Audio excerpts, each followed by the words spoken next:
Welcome to episode 2 of Vital Conversations. My name is Dr. Mike Shadow. Dr. Colin Butler. And we are Vital Performance PT. What's today's topic, Colin? Today, we're going to be talking about low back pain and a couple considerations that we have when trying to figure out where we begin with a patient who's experiencing lower back pain. Last episode, we talked a little bit about our examination process for an athlete dealing with hip pain. So I think it'd be really useful for our patients, our current patients, our potential patients, or anyone who's interested in seeing if Vital can help them with their back pain to get a peek under the hood as to what we think about when it comes towards figuring out how we can help you with this issue. All right, so let's start with, statistics regarding low back pain. So correct me if I'm wrong, but I'm pretty sure low back pain is probably the most prevalent, injury or painful condition throughout the entire world, right? I think so. I think from almost everything we got exposed to in school and then a lot of the stuff we've done outside of school, it seems to be, 80% of the world population will experience lower back pain at some point. And then I'm pretty sure, I know this for a fact, that low back pain is the leading cause of disability and missed work. Definitely the most common. I know I've dealt with low back pain. You've dealt with low back pain. Pretty extensively. And we could even go into that a little bit too. But maybe we could talk about some of the potential causes. Now, there's a lot of claims out on social media and stuff like that about what can cause low back pain, bad form and rounding your back with a deadlift or a squat and stuff like that. But there's another one that, if I'm remembering it correctly, I can't think of, aside from a fracture in the low back from hyperextending your spine or something. You took a tumble off a ladder. Car accident. Aside from that stuff, high energy events. Aside from that, there's no really, it's very difficult to find a direct cause and effect relationships regarding non-traumatic onsets of low back pain, right? I believe there was even a social media account that said that high-waisted yoga pants can cause lower back pain by weakening your core muscles. So there's been claims of, like I mentioned before, about how rounding your back while deadlifting or squatting can cause low back pain. That's been proven in the research to not be true. However, despite the lack of being able to find specific causes of low back pain, at least in the research, what I've found effective, at least with educating my patients on, is more so, at least when you're dealing with an initial flare-up, is how to identify activities, movements, positions that worsen the symptoms and teaching people to avoid them for the time being. Yep. Right? So very often flexing the spine can be an aggravating movement or position for people with low back pain. What movements would demonstrate flexing the spine? Bending over to pick something up off the ground, tie your shoes, even sitting requires flexion of the spine. Yep. And I'd say more often than not, those types of things aggravate people's symptoms. And what I always make sure to educate my clients on is, yes, we do want to avoid those things for the time being, but it's not something that you want to avoid for the rest of your life. Right. There's a difference between needing to temporarily change how you do things to allow your body to get back to that previously unpainful state of being versus saying that those things cause injury or cause back pain, right? Another useful way to look at it is, I actually have quite a few analogies and stuff in my back pocket for back pain. One useful analogy is thinking of your spine like an ATM. And so every time this is assuming that flexing your spine or sitting, stuff like that, aggravates your symptoms. So let's say that's the case. Every time you flex your spine, you are withdrawing money from your account. And then every time you do an exercise that actually helps your back pain or improves your mobility, you're depositing money into your account. And so at this moment in time, that person is overdrawn on their account. They're in the negative. They withdrew too much and they did not deposit enough in there. And so we need to do two things to get them out of the negative and back into the positive. And with that, reduce their pain. We have to limit the withdrawal, and we have to deposit a ton of money into the account. So we have to figure out what kind of deposits they need. Exactly. And where that's going to be different for a lot of people. Right. And that's where the evaluation, when working with us, can come in handy. That's the primary goal, at least if not at the eval, within the first few sessions, is finding the thing that allows you to deposit money back into your account. Yep. But so by limiting the withdrawal, we're stopping the bleeding from the account. And so that would be the same as we need to limit how much we flex our spine, again, for the time being, because it's unrealistic to restrict your spending for the rest of your life, right? We need to spend money to survive, right? Same thing, we need to flex our spines in order to just go throughout the day. And there's a research study that found that the average American flexes their spine anywhere between 3,000 and 5,000 times a day, which is pretty wild. Guess how often the average American extends their spine fully?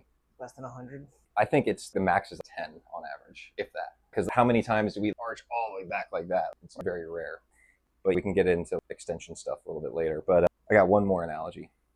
Think of if you get a cut on your knuckle and it starts to scab, right? So if we continue doing things that aggravate your symptoms, that's you trying to pick at a scab. It's going to delay the healing process and it's going to make it a lot longer of a recovery process to get you out of pain and back to the things that you love to do. Yep. So we need to limit picking the scab and just let the environment heal in the first place.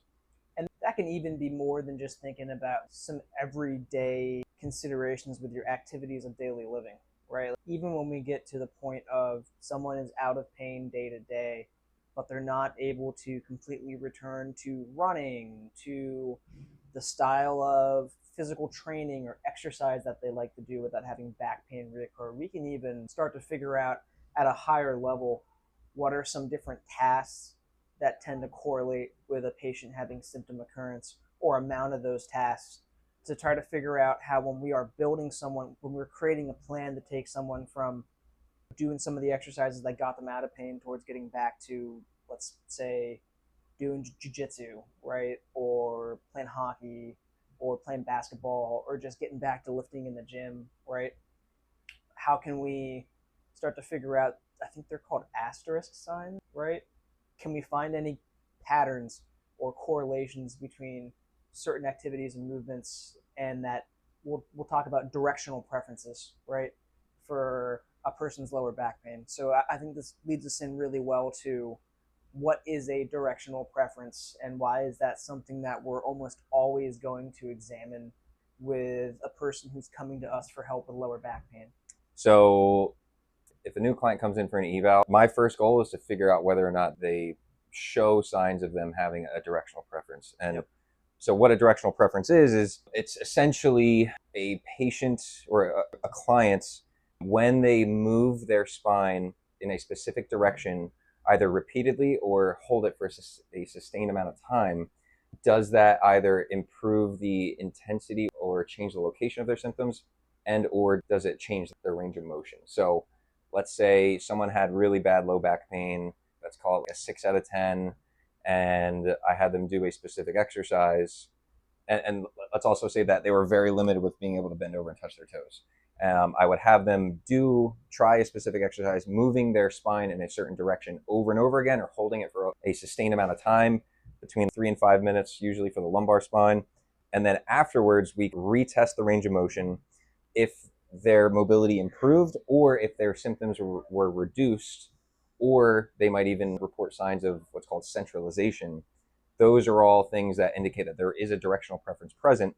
And all that means is that we got to do, like I mentioned before, we have to deposit a ton of money. We have to do that over and over and over again until we exhaust it and we get no further improvement. Yep. Because if the directional preference is there, it is so easy to manage that in that case. It's when people don't have a directional preference, that's when it can get a little bit more complicated. When we say that it's easier to manage the case of a patient having a directional preference, not to speak for Dr. Mike, but I would say that that initial getting you out of the acute exacerbation of back pain, or if you've had back pain for a longer period of time, starting to consistently improve your symptoms, meaning how intense is it? How long do my uncomfortable sensations last, right? How often is it triggered? Those kinds of things. It's relieving when a patient has a directional preference, but just because someone does not have a directional preference doesn't mean we can't help them. It just might mean that we're going to have to dive a little bit deeper into what are some things that could be contributing to this being a little bit less adaptable in the short term. Thanks for the clarification. It'll probably be very helpful. I'd say most people who come to us for help with back pain are really only concerned about their back, and they don't necessarily have sciatica symptoms. The term sciatica actually isn't very diagnostic. It's a catch-all for feelings associated with some kind of sensation, usually in your butt or going down your leg and your thigh or your calf or your foot. Almost always for stuff on the back side of it, that posterior side of it, typically not in the front. It can even show up on the left side of the Yep. leg as well. I agree. Sciatica, it's kind of like an umbrella term, but the way that a low back issue could create those sciatica symptoms, those symptoms could either be pain, numbness, tingling, burning, itching, anything like that. Yep. It's due to excessive pressure being placed against the nerves that exit your spine, and those nerves run all the way down your leg, all the way into the feet. And so essentially, if there's pressure being applied to that nerve around the spine itself, that nerves do not like having pressure against them. That's the one thing that they hate. They do not like being compressed. Yep. As soon as they are, they're going to send a signal to the brain saying, hey, start experiencing pain. The only problem is the brain can't tell exactly where that signal is coming from. It's not sure if it's coming from right at the nerve root, right around the spinal region, or if it's coming from anywhere else along the path of that nerve. And so essentially the brain just guesses. I think I feel it in the hamstring, or I think I feel it in the foot. You've actually probably experienced this even if you don't have even if you have never had lower back pain, like a disc herniation or classic sciatica. Think of you're at a sporting event and you're sitting on a hard metal bleacher. If I sit in the same place for a long enough period of time, your foot might start to get heavy, your foot might fall asleep, right? It might go up into your calf. That's actually, I'm going to break out the fancy word, that's actually a neuropraxia, which is a compression of some more centrally located nerve, right? That's reducing the available movement of the nerve, reducing the blood flow to the nerve and the space that the nerve has to move in, causing you a neurologic symptom. Yeah. How do you typically relieve that? I move, right? Just stop sitting like that. I remove the focal compression that's causing it, right? Another example would be doom scrolling while you're sitting on the toilet or something, right? Same exact thing. We've all been there. And then you stand up, you're like, oh, I need to sit back down because I can't stand. So with back pain, it could either, we mentioned before, it could either be very local around the spine. It could be just on one side. It could be both sides. It could be pretty vague across the entire area, or it could go into the butt, into the hip. The spine is a very tricky structure in that it could actually make other joints in the body. So with the lumbar spine, it could make it seem like you have a hip issue because it could feel like a hip type of pain in the front of the hip. But if we do a low back exercise, it can often completely get rid of it. Same thing, I've had people with knee pain that we do a low back exercise, it completely gets rid of their symptoms. I've had people come in for back pain, and then I ask them, oh, do you have any other aches or pains throughout the body? One patient specifically that I'm thinking of, she mentioned, oh, I got pain on the bottom of my feet too, but I'm going to a podiatrist after this, so we don't even have to worry about that. And then I had her do some low back exercises, and she's like, mother effer, my foot pain's gone. And I'm like, it looks like you can cancel that podiatry appointment. Or even in my case, I remember right before I had back surgery, I was having a lot of posterior hip discomfort. And I do have some right hip pathology that's probably going to have to do something about. But I ended up having a microdiscectomy in October, and I haven't really had any posterior hip impingement symptoms since on my right side. There we go. That's awesome. So the low back can be a symptom generator for a lot of other regions, typically below it, right? Usually never above it. No. Same thing with, we'll do the neck pain for another episode, but the neck, same thing can happen where it can refer pain to the shoulder, elbow, wrist, hand, stuff like that too. Yep. Spines and nerves can be, they can throw you through some loops sometimes, for sure. Yep. The number one thing we're going to do if you came in to see us for help with lower back pain, we're going to really listen to your story first before we even think about looking at how you're moving right now, before we look at muscle strength, before we look at core muscle function. Is we're going to listen. I forget who said this. It's a classic phrase in doctoring, but if you listen long enough to someone, they will tell you exactly what's wrong. Right? We will find the quote, we will put it in the video, I'll throw it in the show notes, right? But that's one of the best things we can do, right? Is just listen to your story, ask some useful questions, but really let you guide the telling of what's going on with you. And we're going to listen. And that's going to give us a lot of useful information as to how severe do we think this is, if there's anything from an orthopedic injury or a change in your anatomy that we think could be a contributor to this case, whether or not we think we can actually help you, right? There are some collections of symptoms that would make us want to send you to a physician if you haven't been there already, Maybe. to make sure that there isn't something medically serious going on. Yeah, We'll talk maybe. about cauda equina. Maybe we'll we'll just list those symptoms right now. So we got any recent unexplained changes in weight, whether it's weight gain or weight loss. Unexplained is the key word there. Yep. Any change with your bowel or bladder function. So if you're using the bathroom and you didn't mean to, or something like that. Yep. Any excessive weakness in the legs where they're just buckling out from under you, or you're just getting progressively weaker and weaker in the legs. What else? If you have numbness in the area that would touch a saddle if you were riding a horse, right? Yep. Saddle So inner thigh, groin area. Yep. Loss of reflexes too. Yeah. That isn't the best predictor, but I would say if that's going on in conjunction with you having a couple of the other things, it's the biggest thing is what we already talked about. If you answer yes to any of those questions, what's like after we dive in a little bit deeper to make sure that it's definitely, it sounds like a red flag kind of thing, we would probably instruct you, hey, I want you to, we're just going to call it there. I want you to drive from here straight to the hospital. Don't stop anywhere. Don't pass. Just go straight there, because there might be something more serious going on. So if you're listening to this and you have those symptoms, stop watching this and go get checked out. Like if you have a relationship with some kind of lower back doctor and you call their office and you explain that you had those things, they will most likely tell you to either immediately come see them or to go to the hospital. What kind of diagnoses are happening when those symptoms could be present? So having a lot of unexplained weight loss could be a sign that there's something cancerous happening. Another one that could indicate cancer is if it's called night pain. So by night pain, what I mean is the pain is manageable during the day, but then gets exponentially worse at night where you're not falling asleep at all. You're just pacing back and forth in the room. That's another sign that cancer could be. Do you know why that happens when someone has pain of an oncological nature? I remember learning about it, and I remember thinking, I don't need to know the reason why. If that's present, I just need to know to refer someone out. We'll find something to put in the show notes. Go on. So cancer. The other big thing would be if you have a diagnosis of cauda equina syndrome. Usually that's happening from a disc herniation. So when I say disc, the whole name for it is an intervertebral disc. That's going to grab our model. But how your spine is composed is there's these big bony blocks, essentially. These guys. So these are your intervertebral bodies. And this structure right in here, that is a soft, let's enhance a little bit. This structure in here, that's a softer, it's called a fibrocartilaginous structure that has a gooey interior. What are we talking about right now? The disc. You can think of it like it's kind of like a tire on a car. It's actually pretty resilient, but there is some goo on the inside. It's not just bone like this. It's made up of a couple different substances that allows it to do some really incredible things. But disc herniation would be, and there's a couple of different flavors of this. We're just going to generalize.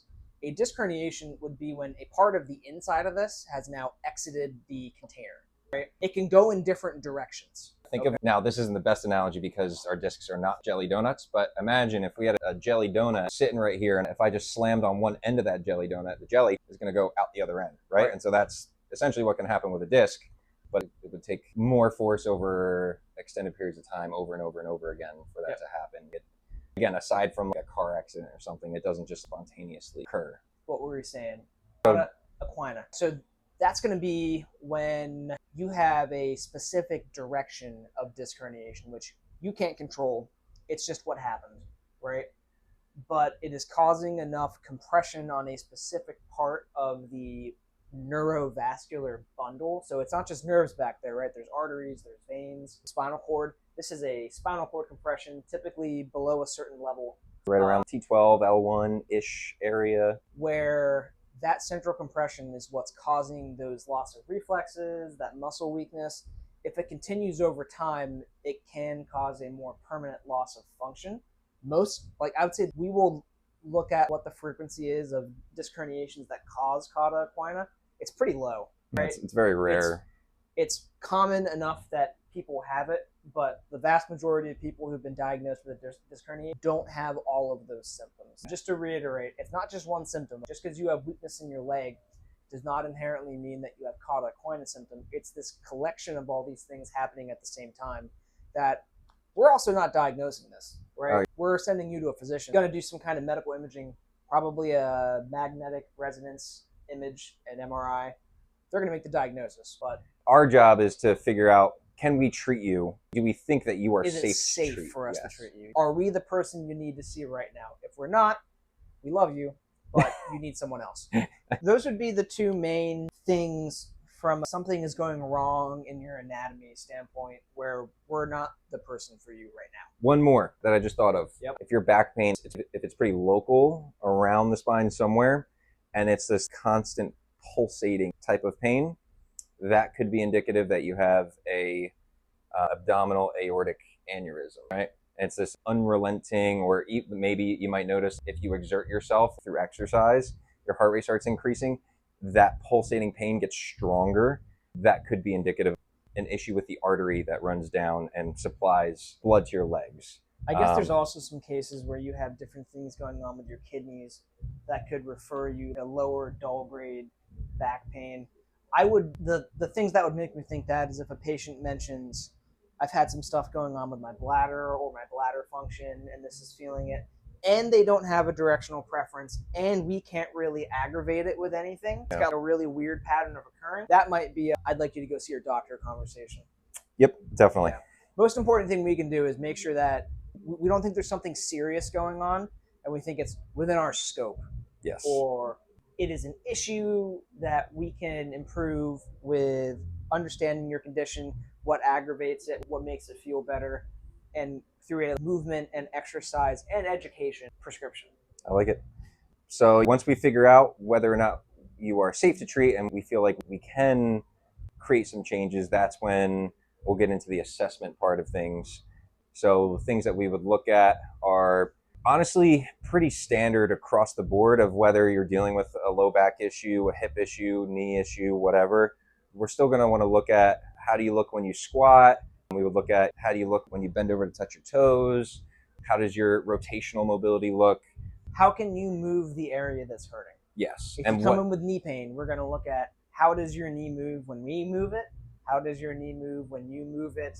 How does it move when there's load through it?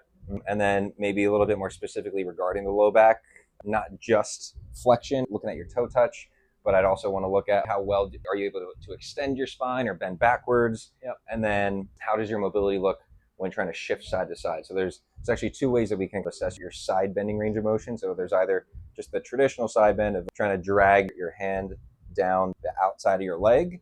And that's looking at more side bending of the upper lumbar spine area versus the majority of people that have some kind of low back issue, it's usually in that lower lumbar spine, so L5S1, stuff like that, to more accurately or more directly assess the spine's ability to shift side to side is something called a side glide, where you stand up like this and then you arms stay put and you shift the hips as far as you can in one direction versus the other.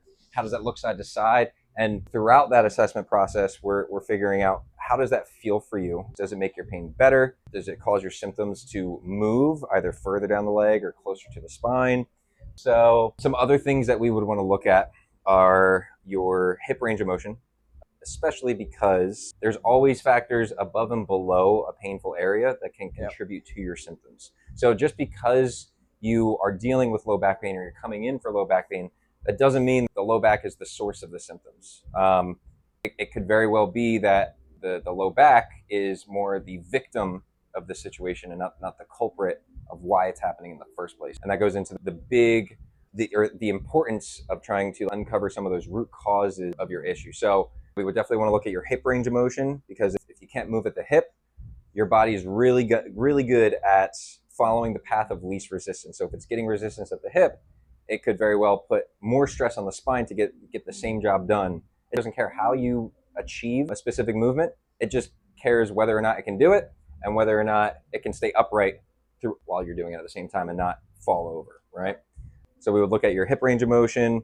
If you have a history of knee or foot stuff, we would look at the knee and foot as well. Or if we're drawing some blanks on your hip range of motion is full, why are you getting this back pain? Then maybe we would definitely dive deeper into what's going on further down the chain.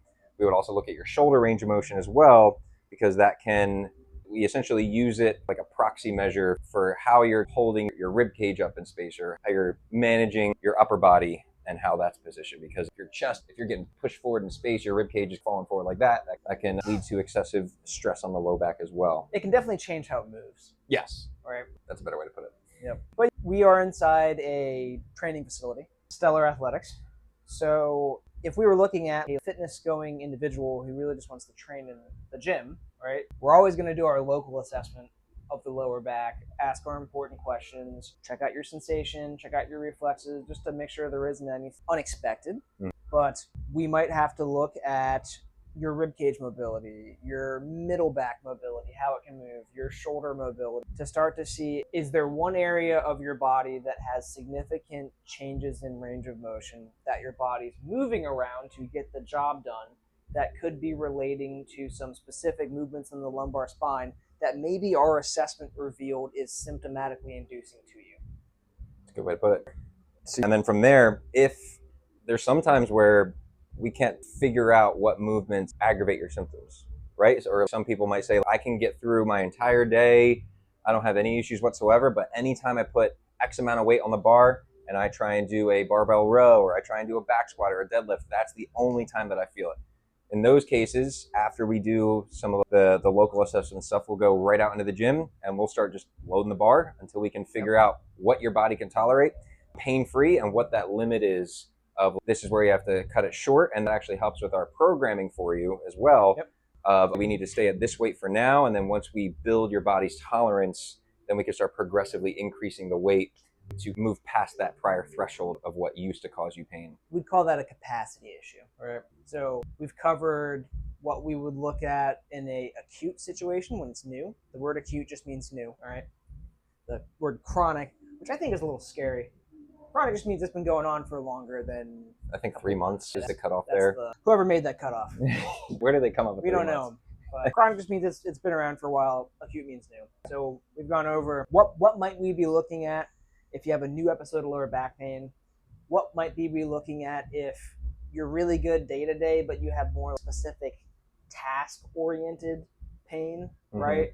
How would someone's fitness possibly influence their lower back pain?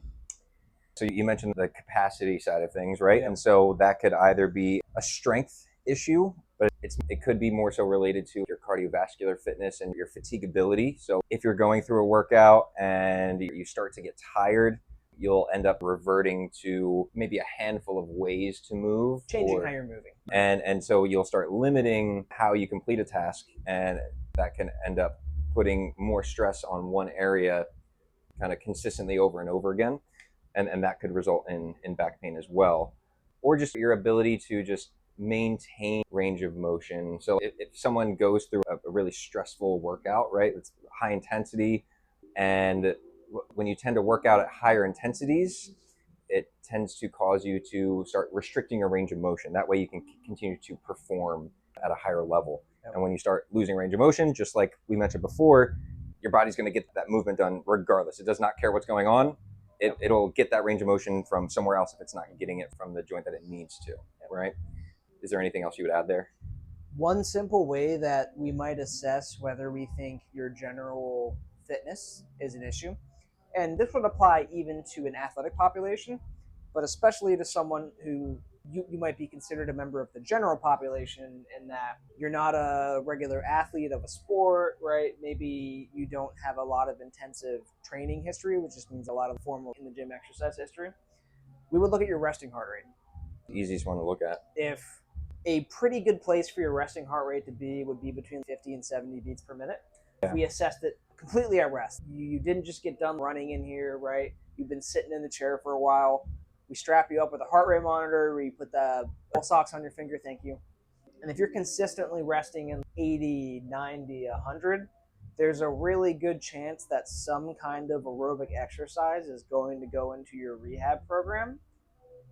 Because the better your aerobic fitness is, the better your body can transition from that higher effort state to a more resting, regenerative state that allows you to recover. Because transiently when we exercise, we get a little bit worse, right? We have imparted a stress on the body. It has to recoil and recover from that, and it's in that adapting process that we actually get stronger, we get faster, our joints are able to move better, right? If you have really low cardiovascular fitness, Your body just has to work harder with I everything. would argue that might be more important than having a strong core. Oh, we'll get into the strong core next. Yeah. Oh boy. But so at least in PT school and what we had to study, pass our board exam and get Yep. licensed and everything, technically a normal resting heart rate is between 60 and 100 beats per minute. But Huge range. usually, ideally, if we can get under 60, that should be the goal. That means that your aerobic fitness or cardiovascular fitness is tip-top shape. And that's definitely not, if you came in for an evaluation and your resting heart rate was that low, then you're good. We don't have to even talk about adding in some low intensity aerobic exercise. Yep. It's But also then- not the first thing we're going to look at. But then we could even go deeper into the weeds on the anaerobic threshold and stuff like that. But That stuff we would look at if your day-to-day symptoms have pretty much resolved and you're only having symptoms when you go to more intensely return to physical activity. so, Colin, could weak core muscles cause low back pain? First, we have to talk about how do you figure out if someone has weak core muscles?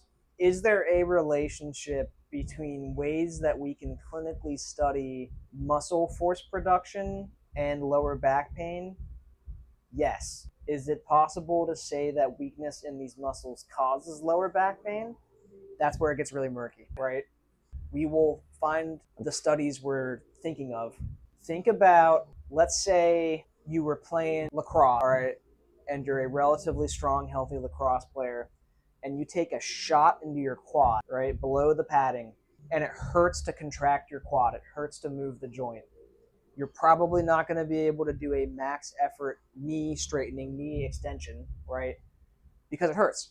If it hurts to move your back, it is possible that the muscles that are around your back do not want to contract as hard as they could when your back didn't hurt. Are we capturing that instead, right? That's where there's a lot of murkiness in there. And that's more likely what's happening. It's not the weakness of the muscles around your core that are causing the back pain. It's likely the back pain that's causing that weakness. Now, if you've had back pain for quite some time and you have restrict what you've been doing movement and exercise wise intelligently because your back hurts when you're doing stuff, right? You can lose a degree of fitness that then makes doing certain exercises that we would call core exercises difficult, all right? Then we have the conversation of, is doing these exercises to improve your core muscle strength resolving your back pain because you had weak back pain, or is it improving it because it's generally improving your fitness?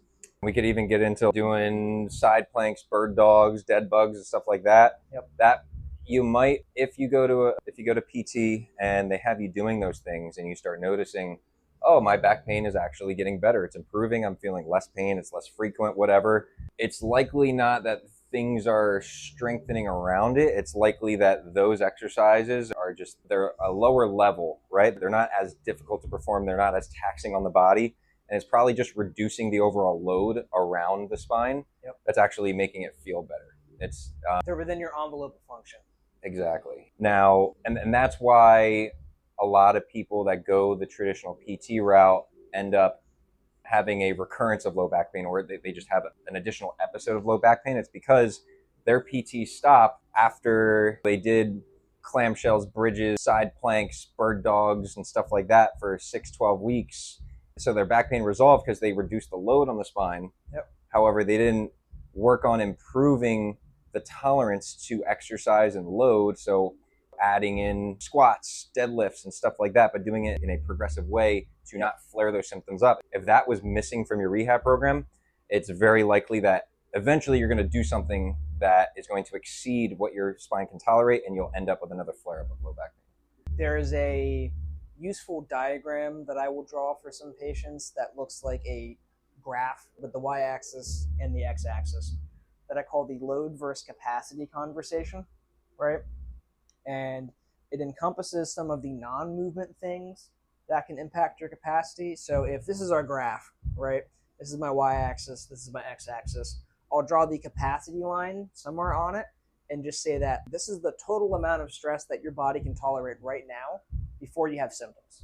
If someone has day-to-day symptoms, it's easily aggravated, it's really persistent, your capacity line is probably there. So we live here, like ups and downs, right? So initially, before you got injured, it was up here, and you could get through day-to-day stuff and you live here, so you never even encroach on that line.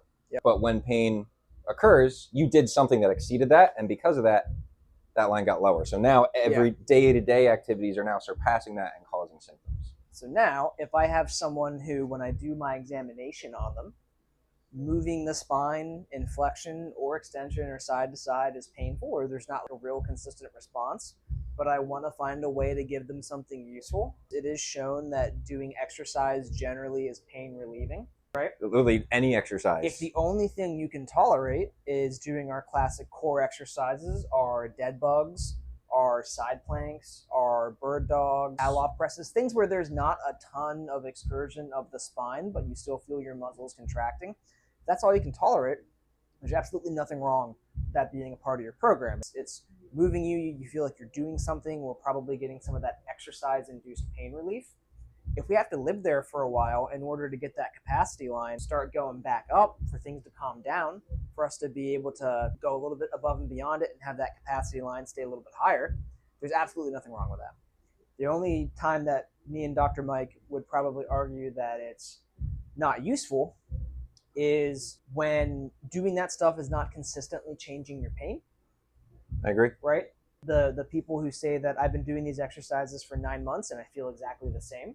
That was me at one point. I did side planks, bird dogs, and the modified curl up exercise for a year straight. And at first it made me feel better because I had an acute flare up. And after a while, it stopped working, and I would still get flare ups. Literally, I think one of our first, orientation day in PT school, we went out. We walked across the street from where the PT building was, where there was some grass. And I think it was like a kind of social thing. They had burgers and hot dogs and stuff, and there's spike ball. And I started playing spike ball, and I reached pretty far away to try and get the ball, felt a little something go on my back, and ended up just hobbling back home, cursing myself out because I was like, you got to be kidding me. I've been strictly doing these things, and that still happened. Something as simple as spike ball still flared up my back. And it was because I was only doing those things and not focusing on maybe regaining some more range of motion to be able to assume these shapes.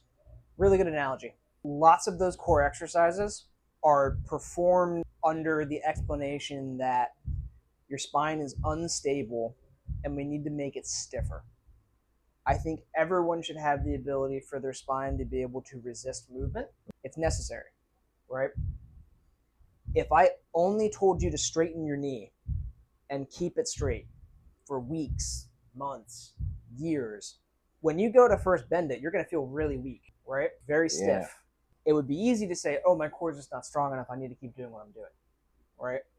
But your spine has so many what's called degrees of freedom, or ways that it can move, that as long as it's not causing you sharp pains, acute exacerbations of things, I would argue that you need to both train your spine to resist movement at smaller levels, like our classic on the table core exercises, and then also in increasing ranges of motion, right, to build a healthy joint. Your spine's a series of 32 joints. Something like that. I'm close enough. No one fact check us.